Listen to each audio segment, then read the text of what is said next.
ഒരു ചായ കുടിച്ച് വന്ന് പരിചയപ്പെട്ട ഒരാളുടെ കൂടെ അങ്ങോട്ട് കാശും കൊടുത്തു പറഞ്ഞു വിട്ടിട്ട് ഒരു ഡയലോഗുണ്ട്, എന്തൊക്കെ വന്നാലും നീ പിടിച്ചു നിന്നോണോന്ന്, എവിടെ പിടിച്ച് നിൽക്കുക എന്ന് ചോദിക്കുന്ന പോലെ ചില സാഹചര്യങ്ങളിൽ നമ്മൾ വന്ന് പെട്ട് കഴിഞ്ഞാൽ ഇപ്പൊ നമുക്കൊക്കെ എത്ര വേണമെങ്കിലും റീൽ ചെയ്യാം, പ്രതികരിക്കണം, ഇറങ്ങിപ്പോരണം, സ്വന്തം കാര്യം നോക്കണം, ഇതൊക്കെ പറയാൻ എളുപ്പമാണ്, ഭയങ്കര ബുദ്ധിമുട്ടാണ്.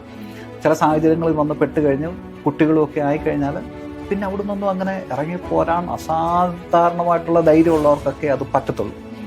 ഫാമിലിയുടെയും സൊസൈറ്റിയുടെയും നല്ല സപ്പോർട്ടും വേണ്ടതാണ് ആ സമയത്ത് അവിടെ നിന്ന് ഹീൽ ചെയ്യാനായിട്ട്. ഫാമിലി സപ്പോർട്ട് ചെയ്യുകയല്ല, ബ്ലെയിം ചെയ്യുകയായിരിക്കും. ഫാമിലിക്ക് അവരൊരു ബേർഡനായിട്ട് കാണും, സൊസൈറ്റിക്ക് അത് തന്നെ കരിവാരിത്തേക്കുന്നതിനും കല്ലെടുത്തെറിയുന്നതിനുമാണ് ശ്രമിക്കാറുള്ളത്. അതുകൊണ്ട് തന്നെ അവരങ്ങ് തീരുമാനിക്കും, ഞാൻ ഇറങ്ങിക്കഴിഞ്ഞാൽ, ഞാൻ ഈ റിലേഷൻഷിപ്പിൽ നിന്ന് മാറിക്കഴിഞ്ഞാൽ എൻ്റെ അവസ്ഥ ഇതൊക്കെയാണ്, ഞാൻ അവർ കണ്ടിട്ടുള്ള അവസ്ഥകൾ അങ്ങനെയൊക്കെയാണ്. അതുകൊണ്ട് തന്നെ അവർക്ക് അതിനകത്തുനിന്ന് രക്ഷപ്പെടാൻ പറ്റാത്ത ഒരവസ്ഥയിൽ കഴിയുന്ന ഒത്തിരി പേരുണ്ട്. അതുകൊണ്ട് തന്നെയൊക്കെയാണ് നമ്മൾ പറയുന്നത്, നിങ്ങൾ സിംഗിൾ ലൈഫ് ആണെങ്കിലും നിങ്ങൾ മാരേജ് ചെയ്യണമെന്ന് അങ്ങനെ നിർബന്ധമൊന്നുമില്ല.